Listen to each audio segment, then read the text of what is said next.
Bodh Gaya. Bodh Gaya. Bodh Gaya. Bodh Gaya.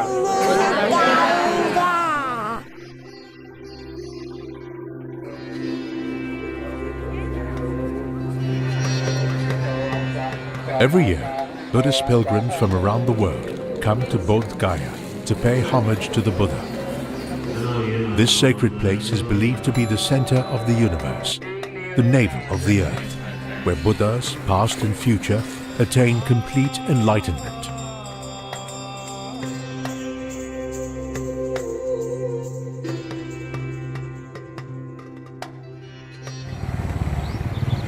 India, an ancient land, has produced many diverse religions and cultures over the course of her extensive history.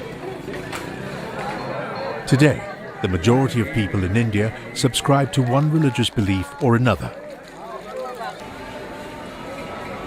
Buddhism, considered one of the world's great religions, originated from India.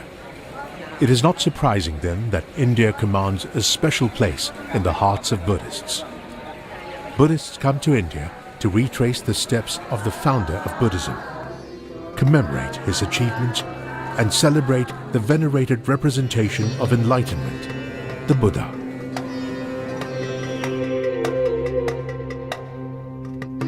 The founder of Buddhism, Siddhartha Gautama, was born in 623 BC in the kingdom of Kapilavastu in ancient India, in what is today Nepal. To commemorate his joyous birth, his father, King Suddhodana, invited many renowned sages to a naming ceremony for his son. Among them was an old sage who prophesied that the young prince would eventually give up his kingdom to become an ascetic and ultimately a fully enlightened Buddha.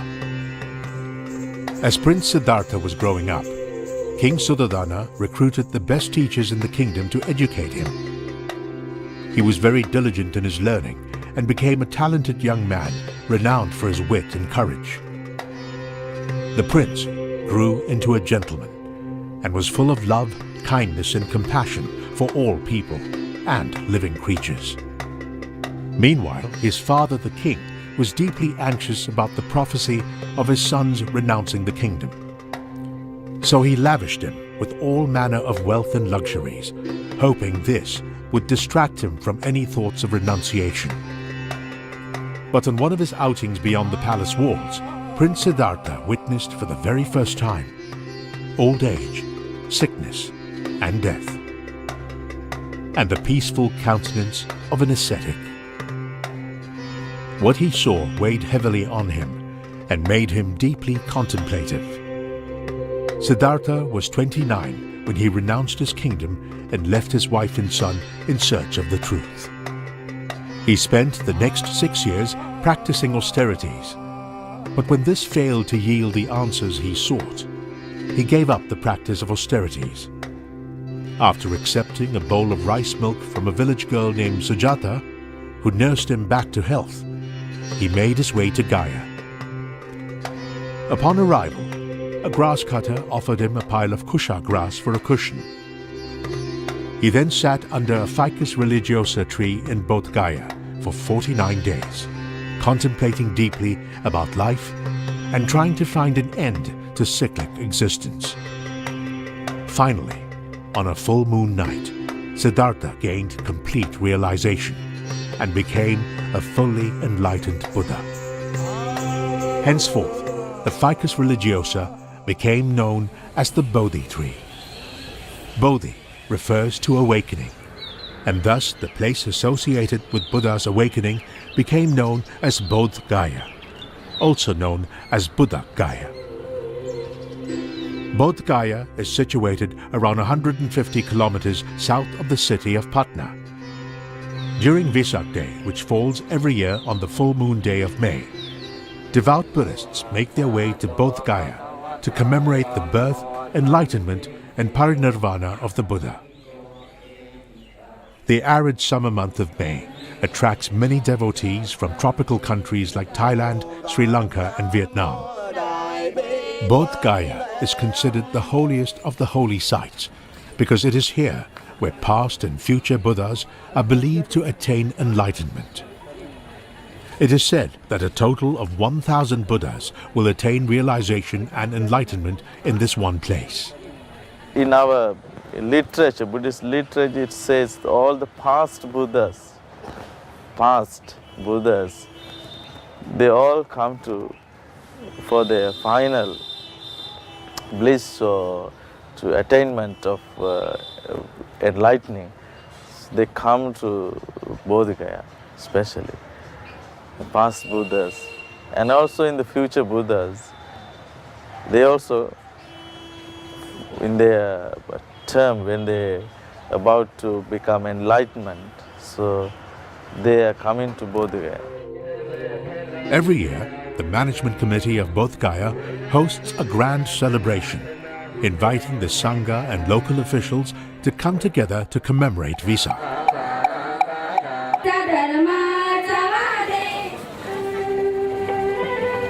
On the full moon night, the temple organizes cultural performances and invites various groups to put up Buddhist-related performances.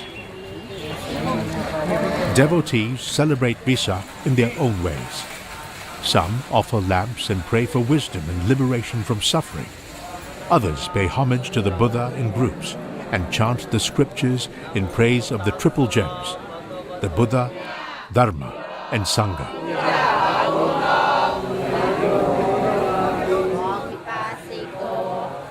On this night, devotees immerse themselves thoroughly in Buddhism, as if they were living in the time of the Buddha himself.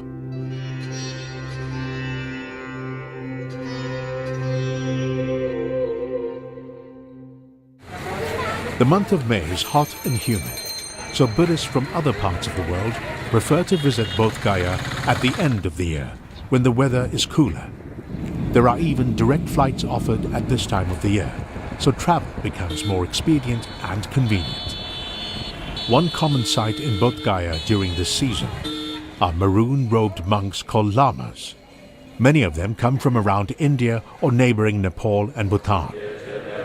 Most of them come to Bodh Gaya to participate in the Monlam, or Great Prayer Festival. The Monlam, or Great Prayer Festival, is organized primarily to pray for happiness, peace, and good health. It also serves to commemorate Lord Buddha. The Monlam was started by Lama Tsongkhapa, founder of the Gelugpa sect of Tibetan Buddhism in 1409. The inaugural Great Prayer Festival was held in the Jokang Temple in Lhasa. The Kagyu sect of Tibetan Buddhism also organizes the Monlam in Bodh Gaya every year. According to estimates, close to 10,000 Sangha members and lay devotees participate in the Monlam every year. The first Karmapa, the head of the Kagyu sect, was credited with establishing the unique system of reincarnated lamas in Tibet. To date, the current Karmapa is the 17th in the successive line of incarnations.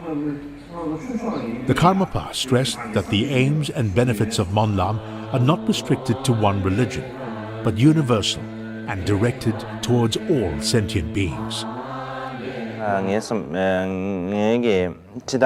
상기 준비된데 미신나로리아 삼든 주시 사람다도 간다지 주의에만 진짜기 사자디 보드가에 차디요래 상기 양에는 대배 월이냐 다 아지 nen지 담배 취냐면 챙기 진짜게 가사 진짜지 보드가에 치지 냐면 채비미나 뒤지 파제다 개인 파제 뇨아 다 간다 지 driven contribute nyamlen tamje and hui juba ji yong ge ba sangi so ya de le ndu san ne ene un chen tembe nam trak to ne xie bi mi ya ji zui ya ma de 地方啊 di bo de cha li ya ne jin ju du xie nyamlen che se ge sa se ne ya xue de bo de cha li ya de le ndu san de ju se ge and bo de ya la ka tui na phe ro na.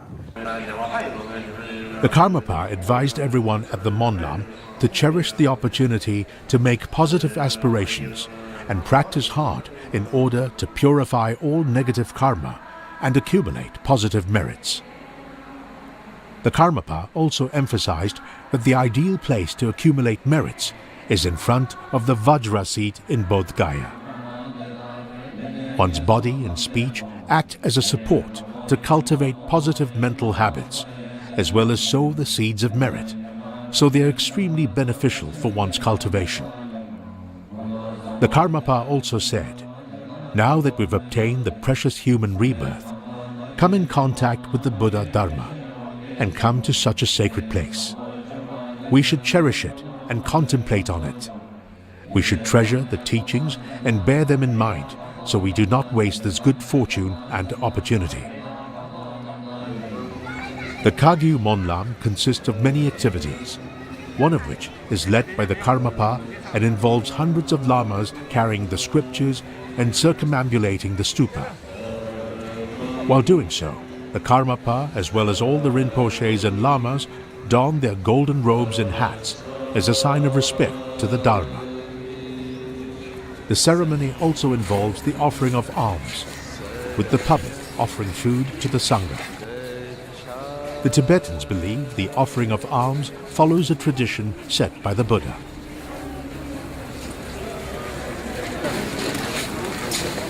When the end of the year approaches and the weather turns colder and more comfortable, many lamas begin doing full prostrations at the holy site. Many devotees follow their example while paying homage to the Buddha. Doing prostrations is the primary means of showing repentance. It is an expression of respect, as well as a way to eliminate one's pride and ego. During prostration, one lowers one's head to the ground and as a result elevates the object of veneration to a higher place. This helps to purify the negative karma associated with pride. While doing prostrations, one should stay concentrated and focused in order to achieve the intended results. Some Buddhists prefer to do the 3 steps, 1 bow, which in terms of significance is similar to the full prostration. The aim is to transform one's ego clinging to loving kindness and compassion.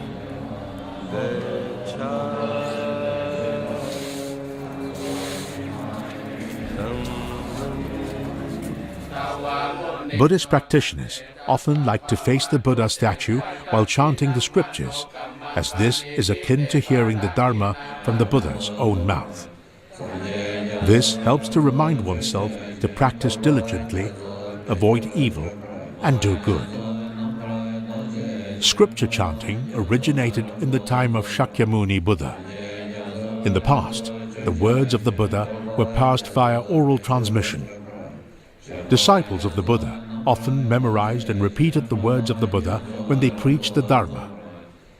This involved familiarizing oneself with a particular scripture and making the effort to commit it to memory. This continues today, with the chanting of scriptures still the basic tool of learning and spreading the Dharma. Other devotees prefer to engage in silent meditation, either beneath the Bodhi tree or in front of the Vajra seat. Settling into a state of deep peace and serenity, they follow in the Buddha's footsteps and embark on the path to enlightenment. Here, Buddhists usually perform certain rites and rituals to show their respect to the Buddha, such as the offering of water, flowers, fruits, incense, and lamps.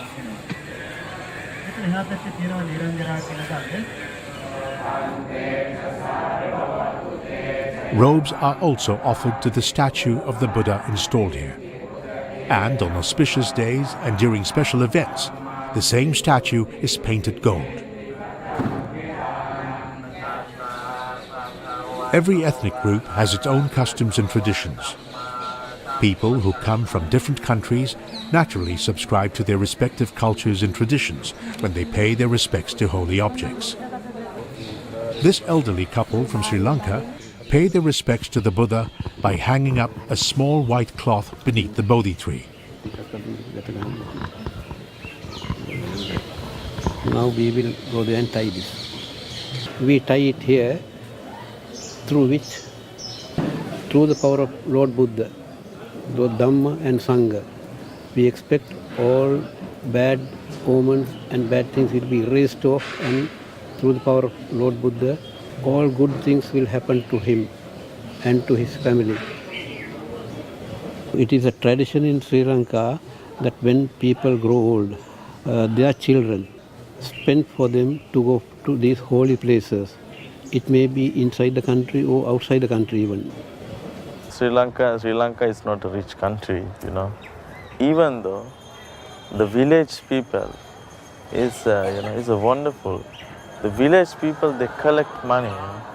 They collect money doing small things, doing small business, you know, cooking, you know, weaving. Maybe for 5 years, for 10 years. Why? To one day I want to go and visit Bodh Gaya. They come from Vietnam and have a special way of expressing their veneration for the Buddha. The monks will cut a tuft of hair from the devotee and scatter it upon the soil of Bodh Gaya. We are save our hair so that we become the tribes of the Buddha. You get the health, strong, happiness, poverty, our sorrow, envy will be true. And when I have my hair, I will spare it in this land. Every people come here and step to my hair. It means that I bring peaceful to all other people and property and happiness, all the things. These Chinese are part of a group from Myanmar. They've made the trip specially to Bodh Gaya and have taken refuge in the Triple Gem. They chant the scriptures, meditate, and engage in activities to express their gratitude to the Buddha. 跟佛菩萨在一起，胆量也很大哦，也好像自己找到自己的一个光明的大路，帮自己以前无明的一切都丢掉。 Steve from Switzerland often comes to Bodh Gaya on a pilgrimage with his family. He feels that being here in person helps to strengthen his Buddhist faith. Just looking at pictures or even looking at this DVD, well, it gives you some inspiration.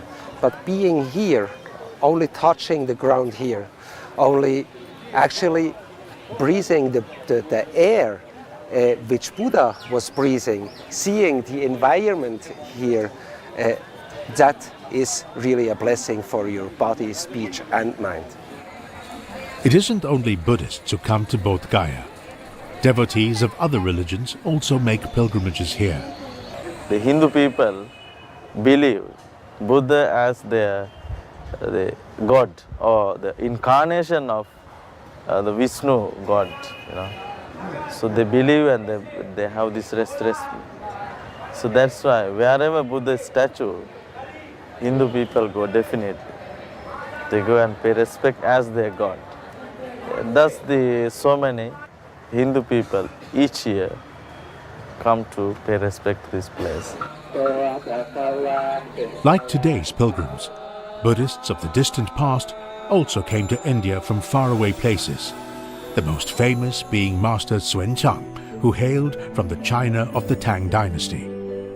He was not only renowned worldwide as an outstanding translator of Buddhist scriptures, but he was also one of the greatest adventurers of ancient China.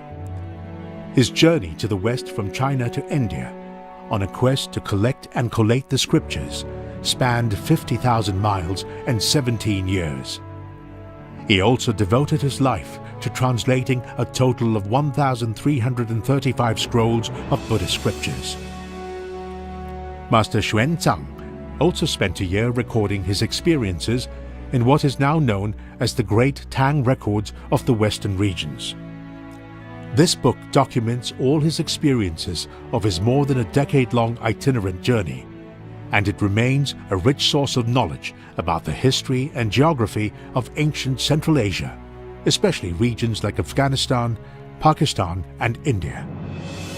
In 627 AD, Master Xuanzang left the Tang capital of Chang'an, of modern-day Xi'an, and after overcoming all sorts of difficulties and dangers, finally arrived in northern India around the summer of 629 AD. From there, he made his way to central India, taking in the 6 holy sites along the way. In the Great Tang Records on the western regions, Master Xuanzang described witnessing the Mahabodhi temple in Bodh Gaya at a height of approximately 170 feet. The Bodhi tree was surrounded by brick walls, and the tree was 50 feet tall. While Master Xuanzang was doing his prostrations beneath the Bodhi tree, he spontaneously burst into tears when he thought about the Buddha preaching the Dharma while he was alive, and how he did not have the good fortune of seeing and hearing the Buddha himself. Following that, Master Xuanzang went to the most renowned Buddhist institute in India, Nalanda University, to learn the Dharma.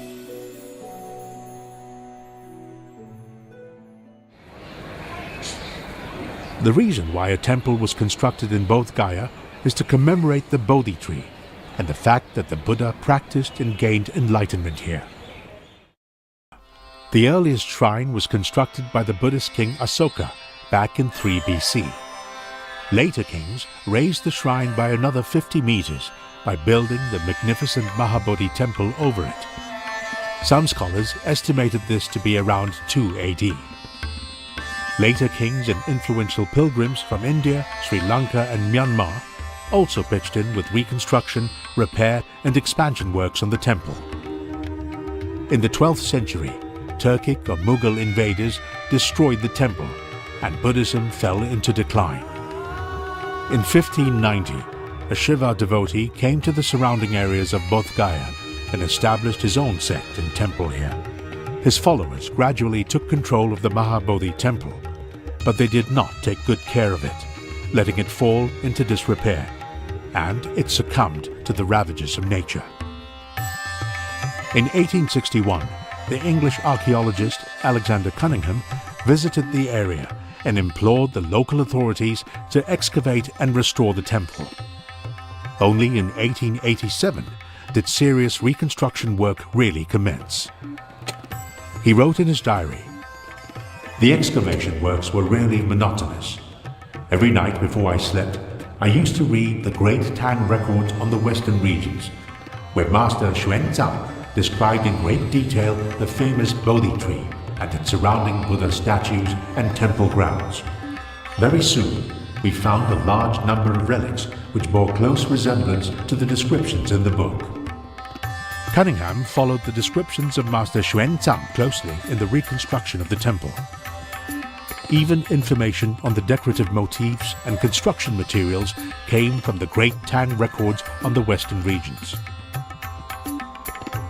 The current resplendent Vajra seat beneath the Bodhi tree used to be a slab of red sandstone measuring 2.4 meters in length, 1.4 meters width and 90 centimeters in height, and it was excavated from Mahabodhi temple by Cunningham, but it was broken in many places.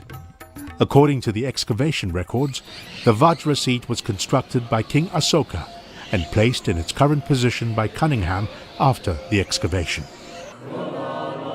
There is a Buddha statue in the main shrine, positioned here by Cunningham. It was then greenish-black in color, but over the years, Tibetan pilgrims practicing of pasting gold foil on it transformed it into the golden statue we see today. The Mahabodhi temple in Bodh Gaya was named a World Heritage Site by UNESCO in 2002. The Mahabodhi temple is shaped like a pyramid.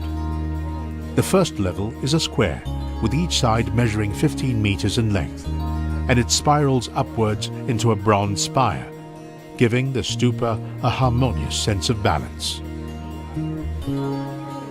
At each of the 4 corners of the first level sits a similarly shaped but smaller stupa. There is a stone plaque in front of the main entrance towards the east. On both sides of the main entrance, one can find niches filled with gold-plated Buddha statues. The relief sculptures on the 4 sides of the stupa are framed by horseshoe-shaped arched doors, representing the earlier Buddhist monasteries. The other 3 sides of the Mahabodhi temple contain over 60 stone railings measuring 2 meters high. These were made between the 2nd and 5th century.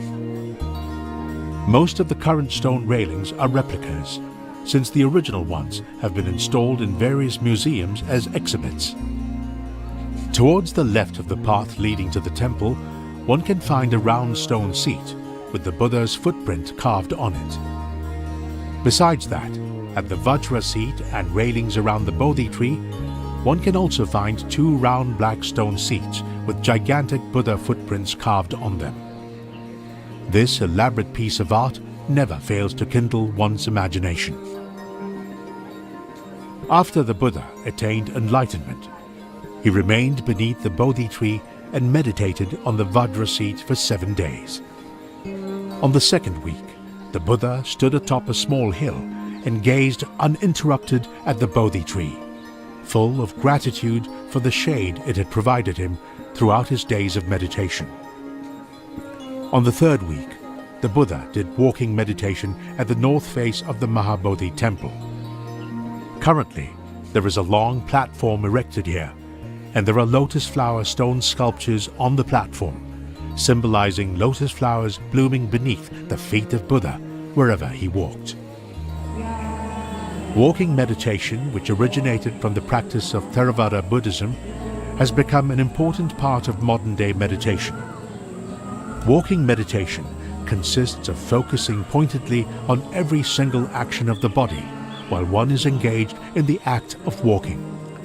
One is aware but unfettered by discursive thoughts in the mind and external distractions. Through the practice of determination, one maintains a balanced and patient mind. On the fourth week, the Buddha engaged in the practice of meditation here, contemplating on the law of cause and effect, where every phenomenon arises as a result of prior causes and conditions. Today, this place has become a highly treasured practice ground where ordained and lay Tibetan Buddhists engage with utmost devotion in the practice of full-length prostrations, in the pursuit of full enlightenment. On the fifth week after the Buddha's enlightenment, he sat down to meditate beneath a poplar tree, and it was here where he advised a Brahmin, "It is not through birth, but through actions that one is considered a Brahmin." This place is currently located along the main route towards the main shrine in the Mahabodhi temple. On the sixth week of the Buddha's enlightenment, he entered into deep concentration in this very place, and just then a raging storm beckoned, and the Naga king appeared and provided the Buddha with shelter against the relentless storm. This place is actually symbolic because, according to records, the actual location where this took place is 3 kilometers south of the lotus pond. On the seventh week, the Buddha sat here in meditation, and upon completion, he received offerings of biscuits and honey from 2 merchants who took refuge in him. They became the earliest lay followers of the Buddha, even before the official Sangha was established. The Buddha attained enlightenment under the Bodhi tree, which is why it commands such a sacred place in the hearts of Buddhists. Some people who aspire to be a monastic have, after careful consideration, specially chosen to be ordained in this special place.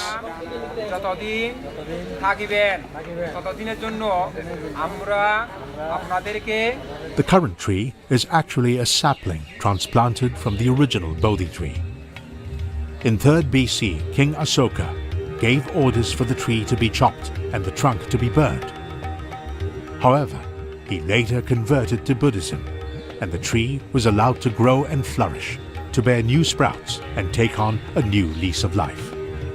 King Asoka grew to be very pious and often paid homage to the Bodhi tree, but his wife was extremely jealous and instigated someone to cut it down.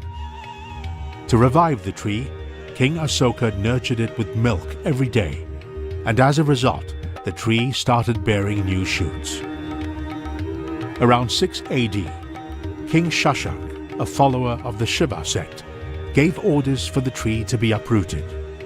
But fortunately, its roots were intact, and a new tree sprang up yet again. The Bodhi tree not only suffered man-made destruction, but it also suffered the wrath of Mother Nature. The current Bodhi tree, the object of such veneration, is of the 5th generation. King Asoka, the king of the Maurya dynasty, loved visiting holy places associated with the Buddha, Bodh Gaya being one of them. As a Buddhist, he strongly supported the spread of Buddhism, and under his patronage, Buddhism spread throughout the whole of India. He also sent his son Mahindra, an ordained monk, to spread Buddhism in Sri Lanka. King Asoka later tasked his daughter Sangamitra, an ordained nun, and a group of specialists to bring a sapling of the Bodhi tree from Bodh Gaya to Sri Lanka, as well as spread the Bhikkhuni vows, resulting in the establishment of the first Bhikkhuni Sangha in Sri Lanka. Under royal patronage, Buddhism became Sri Lanka's main religion, and even today, the island nation is regarded as centre of Buddhism. The Bodhi tree continues to flourish today, at the very same spot where it had been transplanted. This Bodhi tree with the golden pillars, you can see the small branch. That is the actual Bodhi tree, which was planted in 288 BC. The other Bodhi trees have been planted as guardian trees. You know, when it was alone, there can be a lot of problems. So, just to protect the Bodhi tree from any natural disaster or anything, so they have been planted here. This tree has been well researched and documented as the oldest on record, and is viewed as a national treasure by Sri Lankans.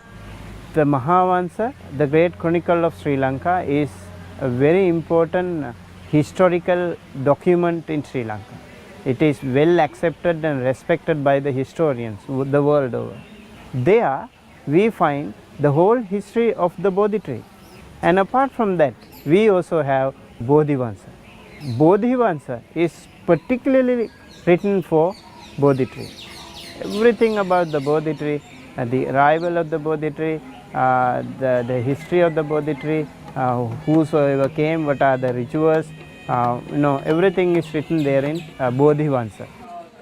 The Bodhi tree is taken care of by a group of specialists, and it's said that some of these people are the descendants of those who centuries ago brought the Bodhi sapling over from India. The Bodhi tree is the symbol of the Buddha's enlightenment, which is why it is widely respected. Today, paying homage to the Bodhi tree has become part and parcel of the religious life of Sri Lankan Buddhists.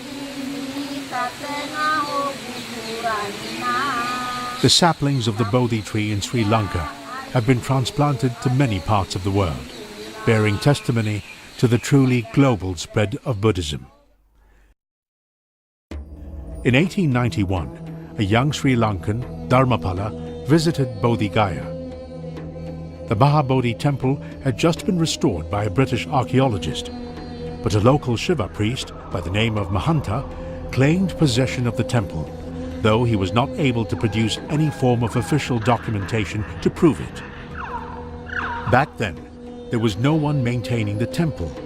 The whole place was filthy, overgrown with wild shrubs, and there were broken Buddha statues scattered around. Dharmapala was extremely depressed upon seeing the place in such a pathetic state, so he made a vow beneath the Bodhi tree and pledged his best to maintain and protect this holy site. With that, he started waging a campaign to regain Buddhist control of the Mahabodhi temple. When our founder came on a pilgrimage, he found the deplorable condition of this sacred place.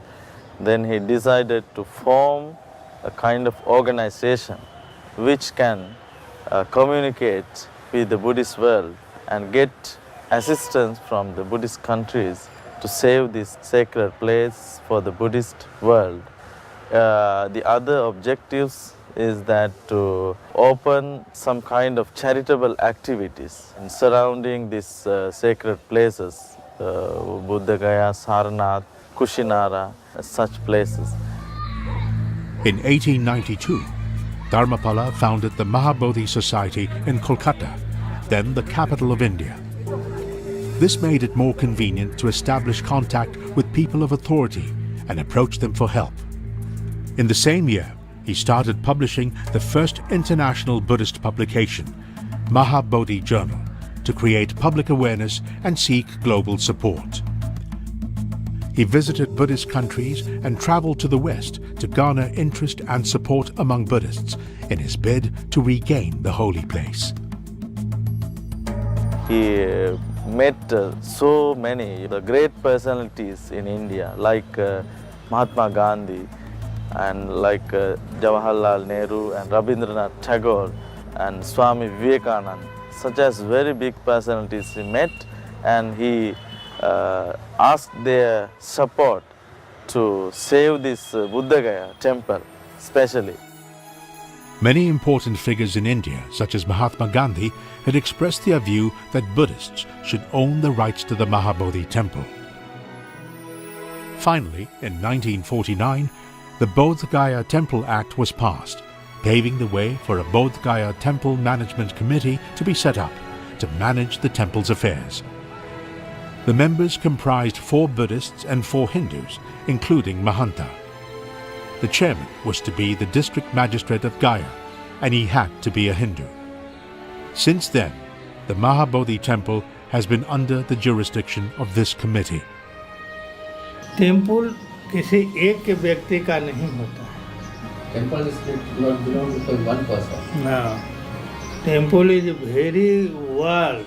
It is belong to world.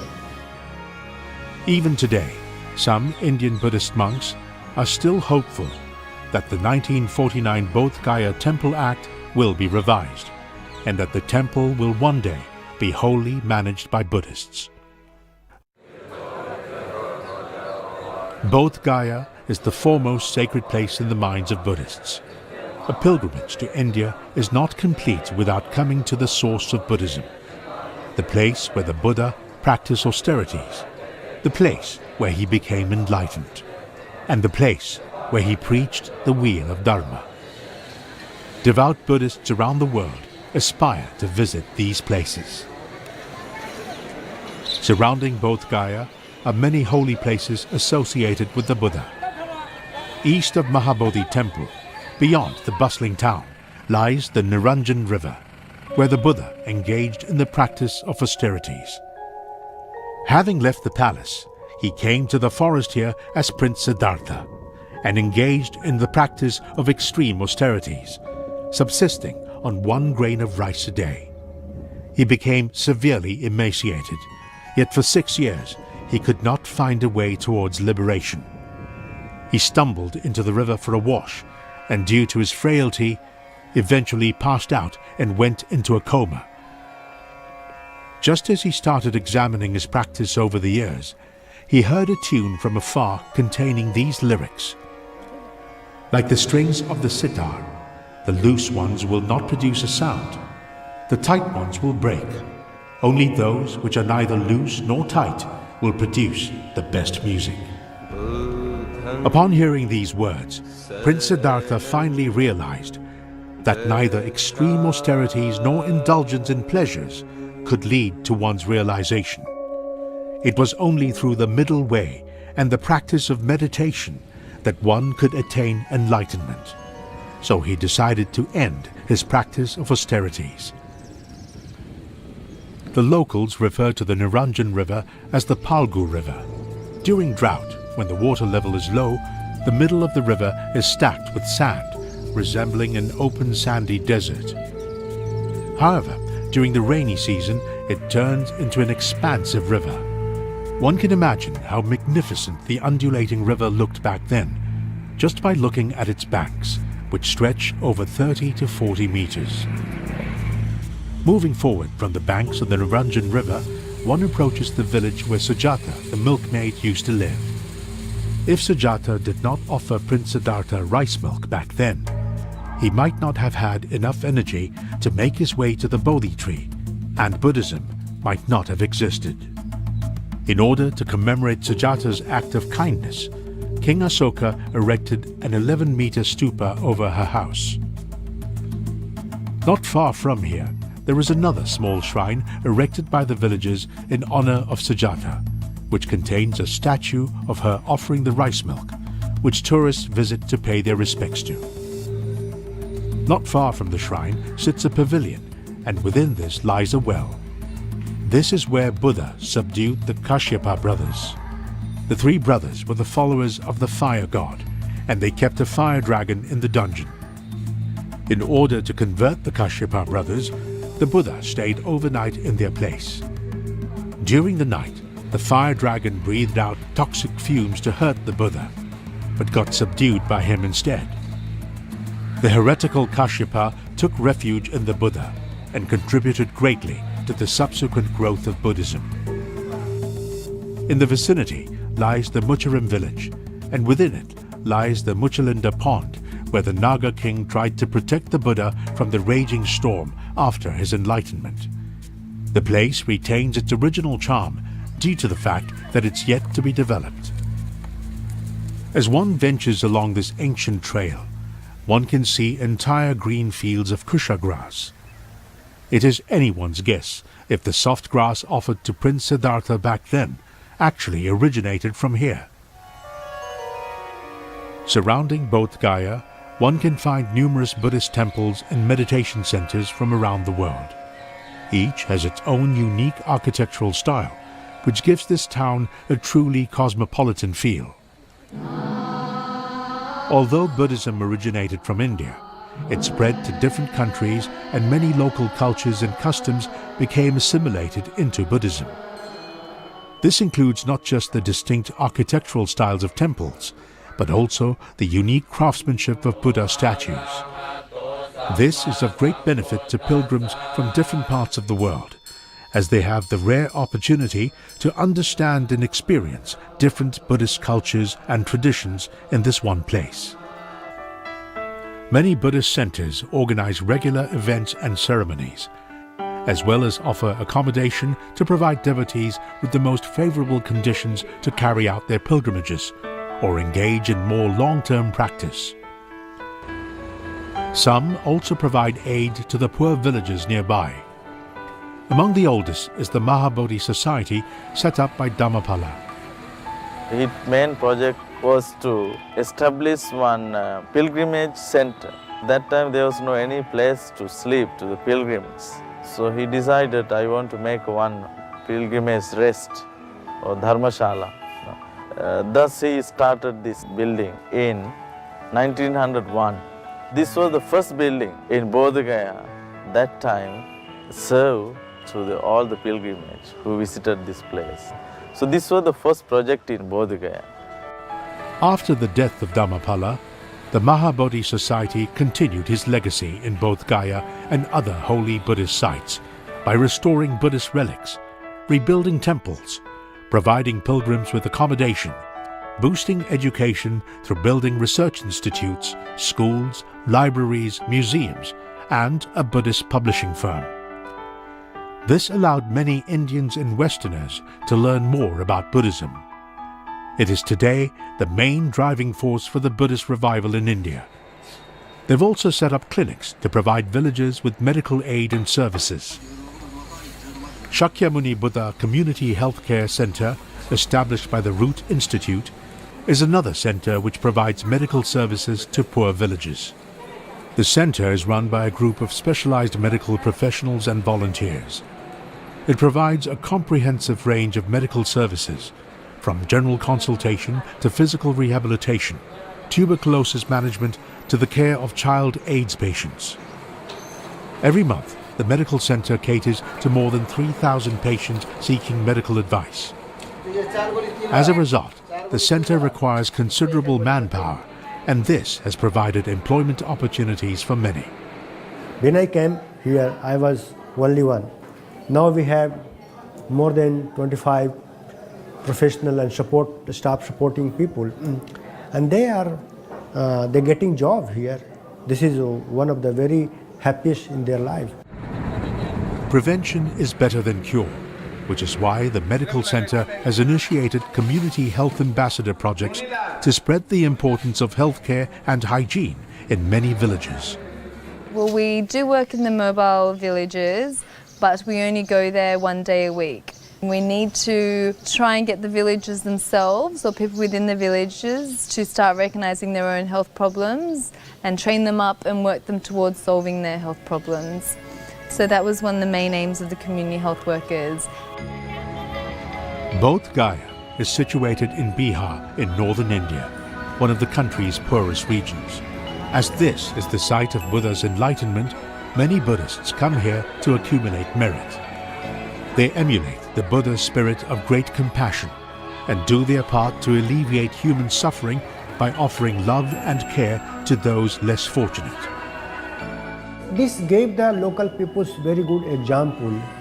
If the Buddhist peoples do this kinds of the services in this area, the local peoples, they understand they are really doing real dedication, what Buddha always said, help the people, help who need to kind, help who need compassion, make them happy. So they give very good example, not only to going to temple as a monk, doing some puja and this and that thing, but these kinds of services run by the Buddhist organization or Buddhist people make the people locally to inspire. They are really following the Buddha way. Ms. Huang Minyi, a volunteer from Taiwan, is one who has benefited from this excellent opportunity. Throughout her time at Bodh Gaya, she's made friends with many Indian children, and in the process uncovered a priceless jewel from the depths of her heart. 我们在一般面看到的有很多很贫穷的人，甚至是生病的人，但是这个并不是就看到这个表象，而我在他们身上看到自己的慈悲心，还有无量的菩提心。对，如果没有他们，我是看不到自己有这样的心意的。The abbot of this Vietnamese temple comes from Germany. Apart from managing the temple, he makes use of his time at Bodh Gaya to deepen his own Dharma practice with fellow devotees from different parts of the world. You can list many famous monk Dharma teaching, but after you can choose what is good for you. This is so. This practice is I like and I do. I learning from any people, but after I think back, this, if good, I learning. If no good, I throw out. Although they barely know each other, and despite the vast differences in their cultural and educational backgrounds, they share an important similarity: a sincere wish to seek the truth. They come together from different corners of the world to Bodh Gaya, with the Buddha as the main source of inspiration. Taking him as the perfect example, with the same goal and intention in mind, they follow in the Buddha's footsteps in the pursuit of complete enlightenment. Bodh Gaya! Bodh Gaya! Bodh Gaya. Bodh Gaya! Bodh Gaya! Bodh Gaya! Bodh Gaya! Bodh Gaya! Bodh Gaya! They come with one aim: to offer their highest respects and greatest gratitude to the Buddha. This place, where the Buddha attained enlightenment, will remain in their hearts forever. This place, called Bodh Gaya.